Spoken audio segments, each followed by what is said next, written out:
ఆంధ్రప్రదేశ్లోని శ్రీహరికోటలో ఉన్న Satish Dhawan space centre భారత అంతరిక్ష పరిశోధన సంస్థ గురించి తెలియని భారతీయుడు ఉండరంటే అతిశయోక్తి కాదు. ఈ స్పేస్ సెంటర్లో ఎన్నో అద్భుతాలని మన సైంటిస్టులు ఆవిష్కరించారు. చంద్రుడిపై రాకెట్ని ప్రయోగించడం మొదలు తాజాగా ఆదిత్య L1 పరిశోధనల వరకు ఎన్నో అద్భుతాలను సృష్టించారు. ఇప్పుడు సతీష్ ధావన్ స్పేస్ సెంటర్ ప్రపంచవ్యాప్తంగా గుర్తింపు సంపాదించుకుంది. అమెరికా అంతరిక్ష కేంద్రం నాసా మన భారత స్పేస్ సెంటర్తో అనుసంధానమై అంతరిక్ష పరిశోధనలను మొదలుపెట్టిందంటే మన భారత ఖ్యాతి ఎంతవరకు విస్తరించిందో అర్థం చేసుకోవచ్చు. ఇంత ఘన చరిత్ర ఉన్న ఈ సతీష్ ధావన్ స్పేస్ సెంటర్ భారత అంతరిక్ష పరిశోధన కేంద్రం గురించి మనకి తెలియని ఎన్నో విషయాలను మీ ఐడ్రీమ్ న్యూస్ ప్రత్యేకంగా అందిస్తోంది. Welcome to iDream news. నేను మీ చందుని. ఇప్పుడు ప్రస్తుతానికి మనం ఉమ్మడి నెల్లూరు జిల్లాలోని సూళ్లూరుపేట మండల పరిధిలో ఉన్న సతీష్ ధావన్ స్పేస్ సెంటర్ నందు ఉన్నాం. సతీష్ ధావన్ అంటే ఏంటి అనే దాని గురించి కూడా కొన్ని విషయాలు తెలుసుకునే దానికి ప్రయత్నిద్దాం.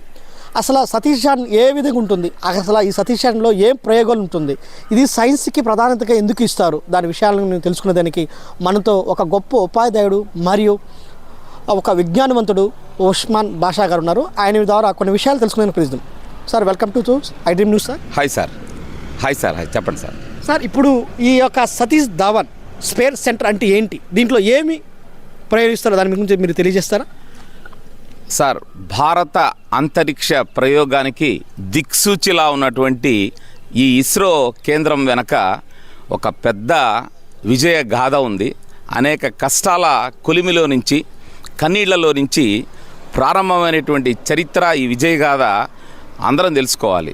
నిజానికి ఇవాళ కనబడుతున్నటువంటి ఇస్రో కేంద్రం మొట్టమొదట బీజం వేసినటువంటి వాళ్ళు మన సతీష్ ధావన్ గారు అయితే ఈ ప్రాంతానికి Vikram Sarabhai, father of the space సైన్స్గా పిలువబడేటువంటి విక్రమ్ సారాభాయ్ గారు ఈ భారతదేశ అంతరిక్ష చరిత్రకి పితామహుడుగా చెప్పచ్చు. మరి ఆ కాలం నుంచి ఆయన యొక్క కళ 1960లో ప్రారంభమైనటువంటి ఆ కళ నిజానికి ఇప్పుడు చూస్తున్నటువంటి ఇస్రో ఆలోచన లేదప్పుడు. మొట్టమొదట కేరళలో తుంబాలో అక్కడ రాకెట్ ప్రయోగాలు చేయడానికి సౌండ్ రాకెట్స్ ప్రయోగాలు 60-62లో ప్రారంభమయ్యాయి. ఆ ప్రాంతం ప్రారంభమైన తర్వాత భారతదేశంలో మొత్తం ఈ భూమధ్య రేఖకి దగ్గరున్నటువంటి ప్రాంతాల్లో భూమి ఆకర్షణ శక్తి తక్కువగా ఉంటుందని, ఇక్కడి నుంచి అయితే రాకెట్ ప్రయోగాలు జరుగుతాయని చెప్పేసి మొట్టమొదట మహానుభావులు సతీష్ ధావన్ గారు వారికి దిశానిర్దేశం చేసినటువంటి విక్రమ్ సారాభాయ్ గారి మార్గనిర్దేశంలో ఈ ప్రాంతాన్ని కనుక్కోవడం జరిగింది. నిజానికి ఇక్కడ దాదాపు గంటకి 1,00,000 కిలోమీటర్లకు పైగా కూడా వేగంగా రాకెట్లు ప్రయోగించేటువంటి పరిస్థితి భూమధ్య రేఖకు దగ్గరలో ఉన్నటువంటి ఈ ప్రాంతం నుంచి జరుగుతుంది. కాబట్టి ప్రత్యేకంగా ఈ ప్రాంతాన్ని వాళ్ళు ఎన్నుకోవడం జరిగింది.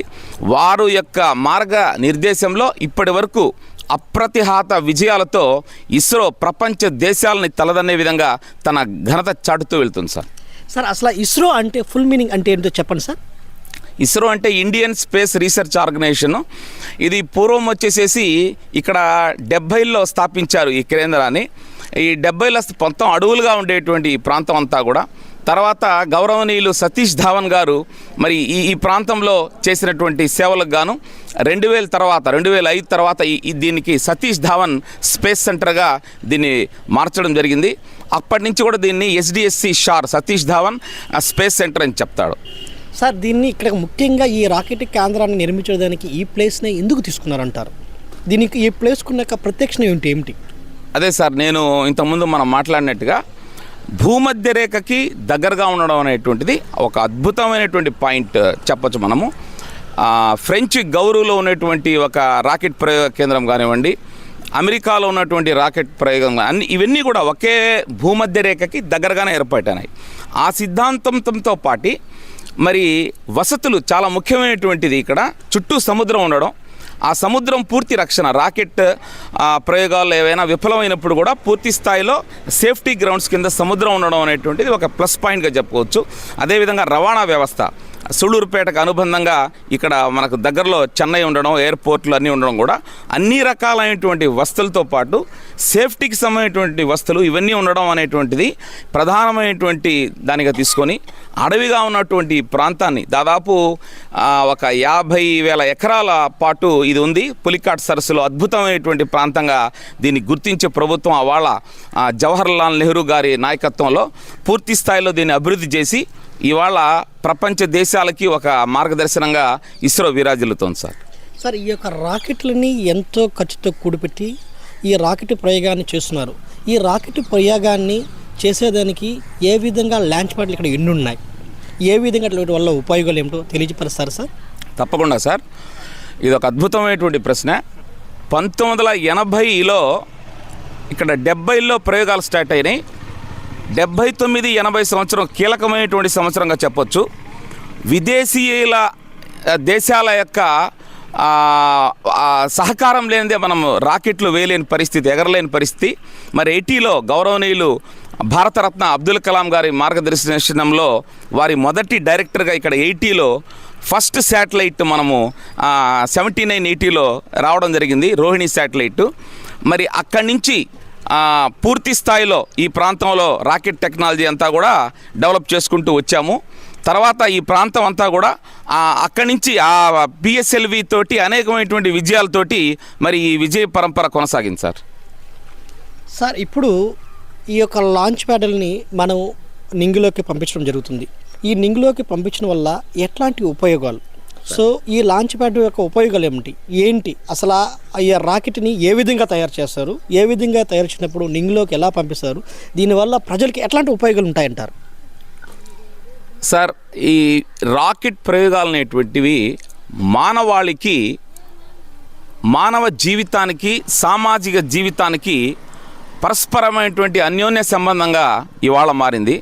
గతంలో రాకెట్ ప్రయోగాలు జరుగుతుంటే కనుక మనం ఈ ప్రయోగాలు ఎందుకు చేస్తున్నారని సామాన్యుడు అర్థమయ్యేది కాదు. ఇన్ని వేల కోట్లు ప్రభుత్వం వేస్ట్ ఖర్చు పెడతా ఉంది రాకెట్ టెక్నాలజీ మీద అని. ఇవాళ ఒక కార్టోసాట్ అనేటువంటి ఒక ఉపగ్రహం గురించి చెప్తాను. గతంలో ప్రయోగించాము, అది 90స్లో. అది ఒక డేగ కన్నులాగా కాపాడుతూ ఉంది ఇమేజెస్ని పంపించడం నుంచి. అదొక్కటే కాదు, ఇన్సాట్ బి కానివ్వండి, ఇన్సాట్ రాకెట్లు కానివ్వండి, PSLVలో పంపించిన రాకెట్లు, నిజంగా PSLV ద్వారా ప్రధానమైన రాకెట్లు 104 శాటిలైట్స్, 104 శాటిలైట్స్ని ఒకే రాకెట్తో పంపించాం. ఒక అద్భుతమైనటువంటి ప్రక్రియ. Mars mission, Mangalyaan MOM project 13-14లో దానివల్ల అద్భుతమైనటువంటి ఫలితాలు వచ్చాయి. దేశవ్యాప్తంగా నిఘా వ్యవస్థ, ఈరోజు వర్షం ఎప్పుడు వస్తుందో కూడా మీకు మెసేజ్ వస్తుంది సార్. తుఫాన్ ఎప్పుడు వస్తుందో మనకు వారం ముందు చెప్తున్నాం. గతంలో తుఫాన్లు ఎప్పుడు వస్తాయో మనకు అక్కడ ఒకటి చెప్తే ఇక్కడ ఒకటి జరిగేది. ఇస్రో ఇచ్చినటువంటి నిబద్ధత పూరితమైనటువంటి పనితనం, క్రమశిక్షణ, నిపుణత, నైపుణ్యత, అంకిత భావానికి నిదర్శనంగా ఈరోజు రాబోయేటువంటి ముప్పుని ప్రజల ముందు వారం ముందు, 10 రోజుల ముందు తెలియజేస్తూ ఎక్కడికక్కడ ప్రాణ నష్టాన్ని, ఆస్తి నష్టాన్ని, అదేవిధంగా భూ వనరుల వినియోగంలో కానీ ఇవాళ మనం వాడుతున్న ఫోన్లు, గతంలో నిమిషానికి 14 రూపాయలు చెల్లించిన ఫోన్లు వాడిన రోజులు ఉన్నాయి 80లో 90లో. ఇవాళ జస్ట్ ఒక పైసా ఖర్చుతో మనం ఫోన్లు మాట్లాడుతూ ప్రపంచ దేశాలని ఒక గ్లోబల్ విలేజ్గా మార్చినటువంటి ఘనత ఇస్రో శాస్త్రవేత్తలదని గర్వంగా చెప్పచ్చు సార్. సార్, ఇక్కడ ప్రధానంగా ఇంకోటి ఏంటి అంటే, ఈ స్థానిక సంబంధించిన, ఈ సూళ్ళూరుపేటకి సంబంధించిన ఒక గొప్ప షార్కి సంబంధించిన ఒక ఎంప్లాయీ డైరెక్టర్గా ఎదగడం జరిగిందంట. ఆయన ఏ విధంగా సేవలు అందించారు, ఆయన పేరేమిటో మీ యొక్క వాయిస్ ద్వారా వినాలని మేము అనుకుంటున్నాం. చాలా సంతోషం అండి. సూళ్ళూరుపేట ప్రభుత్వ ఉన్నత పాఠశాలలో చదివి మరి ఈ ఇస్రో కేంద్రంలో తలమానికంగా పనిచేసినటువంటి తెలుగువాడు, పద్మశ్రీ అవార్డు గ్రహీత గౌరవనీయులు శ్రీ నారాయణ గారు. మేమందరం ఆ స్కూల్లో చదువుకున్నాం. ఆ స్కూల్ నుంచి ఆయన వచ్చి ఈ దేశానికే గర్వకారణం అయ్యాడంటే మాకందరికి కూడా గర్వకారణంగా ఉంటుంది. సూళ్ళూరుపేట హై స్కూల్లో చదువుకున్నారు సారు. ఈ షార్ కేంద్రంకి వచ్చాక మన తెలుగు వాళ్ళందరూ కూడా గర్వించినటువంటి రోజులు, క్షణాలనవి. ఆయన మార్గదర్శనంలో అనేకమైనటువంటి విజయాలు సాధించడం జరిగింది. దాంతోపాటు ఆయన సూళ్ళూరు ప్రాంతం గురించి ప్రత్యేకంగా ఒక నోట్ ఫైల్ తయారు చేసి ఈ ప్రాంతంలో ఉన్నటువంటి, ఇక్కడ ఉన్నటువంటి ఆదివాసీలకు కానివ్వండి, ఈ ప్రాంతంలో అభివృద్ధికి కానివ్వండి ఆయన ఎంతో కృషి చేశారు. వారి పీరియడ్లో జరిగినటువంటి రాకెట్ లాంచింగ్ సక్సెస్ రేట్ కూడా అత్యధికంగా ఉంటూ మరి ప్రభుత్వానికి కూడా ఒక గొప్ప పేరుని తీసుకొచ్చారు. ఇప్పటికి కూడా వారు ఒక అడ్వైజర్గా ఉంటూ ఈ యొక్క రాకెట్ కేంద్రంలో వారి యొక్క సలహా సూచనలు ఇస్తూ ఉంటారు సార్. సార్ ఇక్కడ గొప్ప వ్యక్తి, జ్ఞానవంతుడు, పిల్లలకి చాలా ప్రోత్సహించే ఒక శాస్త్రవేత్తని కూడా తయారయ్యారు అబ్దుల్ కలాం గారు. ఆయన ఇక్కడ పనిచేసిన వేళలో ఇక్కడ కొన్ని ఏర్పాటు చేశారు. ఆయన విగ్రహాన్ని కూడా ఇక్కడ నిర్వహించడం జరిగింది. దీనికి ఎందుకని, ఆయనకి ఏం నేర్పించాడు ఇక్కడ? మీకు తెలిసినంత వరకు ఈ ప్రాంతంలో పనిచేసిన ఉద్యోగస్తులకి, అదేవిధంగా ఇస్రోలో ఉన్న ప్రణాళికలు కొన్ని తయారు చేయడం జరిగింది. అట్లా మీరు ప్రత్యక్ష కథనం ఏమైనా ఉంటే తెలియజేస్తారని కోరుకుంటున్నాను. సార్ తప్పకుండా.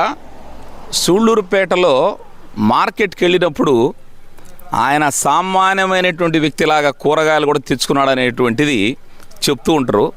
అప్పుడు ఎవరికి తెలియదు, ఇంత టెక్నాలజీ, ఇంత ఫోన్స్ అవి లేవు. ఒక సామాన్యుడిలాగా, ఒక సామాన్యుల్లో ఎదిగినటువంటి ఒక భారత రత్నం అది. అలాంటి రత్నం ఇక్కడ ఒక ఫెయిల్యూర్ నుంచి ఆయన చేసినటువంటి ఫస్ట్ ప్రాజెక్ట్ ఫెయిల్యూర్ అయితే ఆ సతీష్ ధావన్ మార్గనిర్దేశకంలో SLV project, SLV-3 project rocket మొదటి రాకెట్ల తయారీ దశలో ఉన్నప్పుడు ఒక ఫెయిల్యూర్ చూసుకొని ఆయన ఆ ఫెయిల్యూర్ నుంచి గుణపాఠం నేర్చుకొని ఇదే ఇస్రో కేంద్రంగా మరి SLV మళ్ళా సక్సెస్ని 80లో తీసుకొని ఆ సక్సెస్ సౌండ్ రాకెట్ని ప్రపంచమంతా వినిపించేలా చేసి అక్కడి నుంచి అబ్దుల్ కలాం గారి మార్గదర్శనంలో ఇప్పటి వరకు ఆయన సలహాలు తీసుకుంటూ అద్భుతమైనటువంటి విజయాలు ఇక్కడి నుంచి మనం తీసుకోవడం జరిగింది. ఆయన ఇప్పటికి కూడా ఇస్రో ఉద్యోగులు, మా మిత్రులు తెలియజేసేటట్టు విషయాలు ఏంటంటే, ఎప్పుడు ఇస్రోకి వచ్చినా కూడా క్రింది స్థాయిలో ఉండేటువంటి కుక్ దగ్గర నుంచి, హెల్పర్ల దగ్గర నుంచి ఆయన వాళ్ళని గుర్తుపెట్టుకొని పలకరించడం అంతా కూడా చేస్తూ ఉన్నా. అలాంటివన్నీ కూడా అంతటి ఒక మహనీయమైనటువంటి వ్యక్తి ఈ ప్రాంతంలో పనిచేసి ఉండడం ఇక్కడ ఉన్నటువంటి మా అందరికి కూడా గర్వకారణంగా అనిపిస్తుంది సార్. సార్ ఇప్పుడు మనం ఎప్పుడు 104 ఉపగ్రహాలను విజయవంతంగా మనం ప్రయోగించి విజయ స్థానంలో పోయామో ఆ రోజు నుంచి మన ఇస్రో ప్రపంచానికి ఒక నలుమూలములో ఒక భాగములకి ముఖ్యంగా ఏర్పాటు చేశారు. అలాంటప్పుడు రేపు రాబోయే 2024 జనవరి 1వ తారీఖున కక్షలోకి మళ్ళా సిద్ధం చేసిన ఒక లాంచ్ ప్యాడ్ మీద ఉంది రాకెట్. దానివల్ల ఉపయోగాలు ఏమిటి, అసలు ఆ లాంచ్ ప్యాడ్ అంటే ఏంటి, అది ఏదేనికి ఉపయోగపడుతుంది, ఆ ప్రయోజనాలు ఏంటో తెలియజేస్తారు సార్. చంద్రయాన్-3 తోటి సౌత్ పోల్లో వెళ్ళినటువంటి తొలి దేశంగా, ప్రపంచంలోనే చంద్రయాన్ మీద ప్రయోగం చేసిన 4వ దేశంగా ఘనతకెక్కినటువంటి భారత్ ప్రపంచ దేశాలని తన వైపు తిప్పుకుంది. మొన్ననే ఆదిత్య L1 తోటి ఒక అద్భుతమైనటువంటి ప్రయోగం జరుపుతున్నటువంటి క్రమంలో 24వ సంవత్సరాన్ని జనవరి 1 ఇతర వేడుకలతో సంబంధం లేకుండా భారత యొక్క సైంటిఫిక్ పవర్ని ప్రపంచాన్ని చాటడం కోసం ఎక్స్పోసాట్ పేరుతోటి ఒక ప్రత్యేకమైనటువంటి ఒక ఉపగ్రహాన్ని ప్రయోగిస్తుంది. ఇది కూడా దాదాపు 5 నెలల పాటు ప్రయోగం జరుగుతుంది. కృష్ణ బిలాలు బ్లాక్ హోల్స్ మీద ప్రధానంగా ఈ యొక్క ప్రయోగాలు ఉంటుంది. మరి అంతరిక్షంలో విశ్వంలో ఉన్నటువంటి అనేక విశ్వ రహస్యాల్ని ఛేదించడం కోసం అయితేనేమి, మరి అక్కడ ఉన్నటువంటి బ్లాక్ హోల్స్లో మరి అక్కడ ఉన్నటువంటి ఆ యొక్క జీవ నిర్మాణం గురించి కానీ, సో ఈ ప్రయోగాల మీద ప్రధానంగా ఈ ఎక్స్పోసాట్ అనేటువంటి ప్రయోగం జరుగుతూ ఉంది. అమెరికా తర్వాత ఇలాంటి ప్రయోగం చేస్తున్నటువంటి తొలి దేశంగా భారత్ చరిత్రకి ఎక్కబోతా ఉంది. సార్ ఇంకోటి, చాలామంది చదువుకున్న రైతులకి కొంతమందికి తెలియని ఒక సందేశం అయితే ఉంది. ఈ రాకెట్ లాంచ్ ప్రయోగం వలన ఇక్కడున్న గ్రామంలో అనేకమైన గ్రామాలకు వర్షం పడదని కూడా అంటున్నారు. ఆ వర్షం పడకుండా ఆగిపోయేదానికి ఏమైనా కారణాలు ఉన్నాయా, లేదా ఆ ప్రజల్లో ఆ భ్రమం ఒక్కటే కలిగి ఉందా? దాన్ని మీరు తెలియజేస్తారని కోరుకుంటున్నాను సార్. అది వాస్తవం సార్, అది మంచి విషయం తెలియజేశారు. ఇప్పటికి కూడా గ్రామీణ ప్రాంతాల్లో ఈ రాకెట్ పంపిస్తే కొన్ని రోజుల దాకా వర్షం రాదని అలా సరదాగా మాట్లాడుతుంటారు. అవన్నీ కూడా శాస్త్రపరంగా ఎక్కడా అలాంటివి జరగవు, దానికి అసలు అవకాశమే లేదు. రాకెట్ లాంచింగ్ చేసేటప్పుడు వాళ్ళు పూర్తి స్థాయిలో ఒక శాస్త్రీయ దృక్పథంతో ఆ యొక్క పనులు నిర్మాణం అంతా జరుగుతుంది. పూర్తి దానికి దీనికి అసలు ఎలాంటి సంబంధం లేదు. వాతావరణానికి సంబంధించినటువంటి ఎలాంటి మార్పులు రాకెట్ ప్రయోగాల ద్వారా జరగవు. సో ఇక్కడ సూళ్ళూరుపేటలో అయితే ఇంకా ఎక్కువ వాహనాలే పడ్డాయి. దానికి దీనికి ఎలాంటి సంబంధం లేదని మనం 100% చెప్పచ్చు సార్. ఇప్పుడు మన ఇస్రోలో 2 లాంచ్ ప్యాడ్లు ఉన్నాయి. ఆ లాంచ్ ప్యాడ్లు ఒక్కొక్కటి ఏ విధంగా ఉపయోగం ఉన్నదో, ఎప్పుడు ఏ సంవత్సరం స్థాపించారో దాని గురించి తెలుసుకునే దానికి ప్రయత్నిస్తాం సార్. మీకు ఒక చిత్ర రూపంలో చూపిస్తాను. ఇది ఫస్ట్ లాంచ్ ప్యాడ్. ఈ ఫస్ట్ లాంచ్ ప్యాడ్ వచ్చేసేసి 1980s స్టార్ట్ అయింది. First launch pad first launch ప్యాడ్లో ఉన్నటువంటి పరిస్థితి ఏంటంటే, మనము రాకెట్ని తయారు చేసేటప్పుడు ఇది వచ్చి ఫస్ట్ లాంచ్ ప్యాడ్, అక్కడే తయారు చేయాల్సి వస్తుంది అనమాట. ఆ లాంచ్ ప్యాడ్ దగ్గరే ఒక్కొక్క పార్ట్ని పెట్టుకొని మొత్తం తయారు చేయాల్సి వస్తుంది. అంటే శాస్త్రవేత్తలందరూ ఆ ప్రాంతంలోనే ఉంటూ దాన్ని తయారు చేయాల్సి వస్తుంది. దీంట్లో కొంత కష్ట నష్టాలని తెలుసుకున్న తర్వాత 2005లో ఈ ఫస్ట్ లాంచ్ ప్యాడ్కి పూర్తి స్థాయిలో దానికి సమాన దూరంలోనే సెకండ్ లాంచ్ ప్యాడ్ని తీసుకొచ్చారు. ఈ సెకండ్ లాంచ్ ప్యాడ్ పూర్తి స్థాయిలో డెవలప్ చేయబడింది.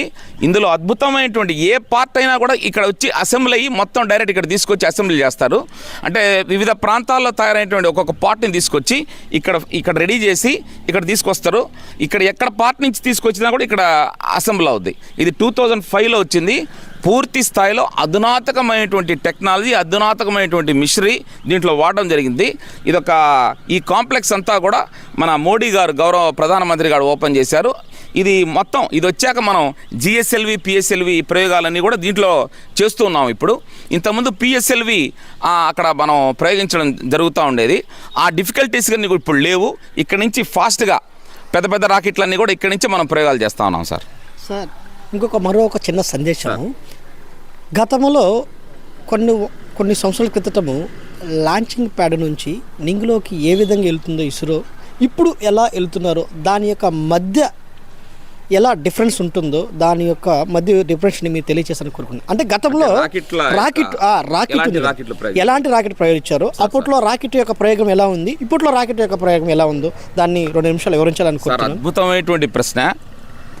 భారతదేశంలో రాకెట్ టెక్నాలజీని గతిని మార్చినటువంటి దార్శనికులు ఈ ఇస్రో కేంద్రంలో నుంచే వాళ్ళ దృష్టిని వాళ్ళు సారించడం వల్ల మన యొక్క ప్రయాణం 70లో స్టార్ట్ అయితే sound rockets, Rohini sound rocket first మనం చేసినటువంటి ప్రయోగం. బుల్లి రాకెట్లు తుంబాలో కూడా ఇప్పుడు చాలామంది చూస్తుంటారు, చిన్న చిన్న సైకిల్ మీద తీసుకెళ్తారు. సైకిల్ మీద రాకెట్ని అంటే ఉపగ్రహాలని తీసుకెళ్ళినటువంటి శాస్త్రవేత్తలు ఈరోజు అంటే దాదాపు 35 కిలోలు సార్. అప్పుడు ప్రయోగించినటువంటి సౌండ్ రాకెట్స్ యొక్క బరువు, శాటిలైట్ బరువు 35 కిలోలు. అక్కడి నుంచి 150 కిలోలు ఎస్ఎల్వి వచ్చేటప్పటికి, ఏఎస్ఎల్వి అటుకు వచ్చేటప్పటికి ఒక 150 కిలోలు 125 కిలోలు బరువు ఉండే శాటిలైట్లు వచ్చాయి. తర్వాత అక్కడి నుంచి రూపాంతరం చెంది పిఎస్ఎల్వికి వచ్చాం. దాదాపు 450 కిలోలు బరువు ఉండేవి. ఇప్పుడు దాదాపు జిఎస్ఎల్వి చూస్తే కనుక మీరు 4 టన్నులు బరువు అంటే ఇంకా మీరు ఎంత ఇంకా ఇమాజినబుల్ అనమాట. అంతలా ఉపగ్రహాలు మనం తీసుకెళ్తున్నాం.